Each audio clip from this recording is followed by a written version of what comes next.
memang bagus dan banyak bantunya sangat. Jadi kalau sebulan maksud kata 100 cukup bagi saya rasanya dalam masa 2 minggu ke 3 minggu.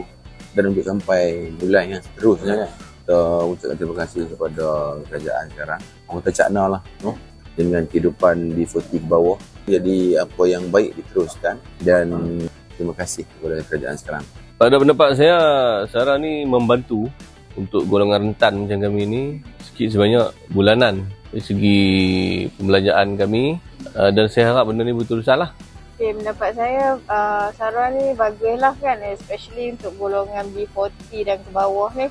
Sebab walaupun nilai dia 100, dia dapat membantu beli macam beras, barang-barang asas untuk keperluan dapur, keperluan rumah. Tak semua orang mampu untuk semua tu. Walaupun 100 bagi saya benda tu besar nilai dia. Bantuan SARA ni sangat-sangat bermanfaat lah. Dia sangat-sangat membantu rakyat yang berpendapatan rendah ni. Dia sangat-sangat membantu. Memang orang kata apa, bantuan tu pula dia lebih fokus kepada barang-barang rumah dan sebagainya. Itu adalah barang-barang keperluan. Jadi bagi golongan macam saya juga, golongan sederhana ni, memang benda-benda tu adalah orang kata apa, keperluan lah. Jadi clearly memang membantu lah. Ni saya ucapkan terima kasih lah kepada kerajaan kita bagi bantuan macam ni setiap bulan pada semua kan yang mengkelakkan tu. So saya harap benda ni diteruskan lah.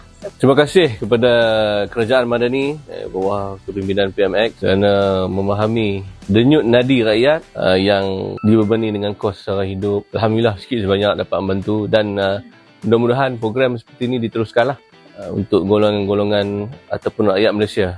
Saya ucapkan terima kasih kepada kerajaan sekarang yang melaksanakan bantuan yang seumpama ini, dan saya harap bantuan macam ni diteruskan kerana rakyat Malaysia adalah rakyat tergolong dari level-level pendapatan. Jadi bantuan ni sangat-sangat membantu lah, sangat-sangat membantu.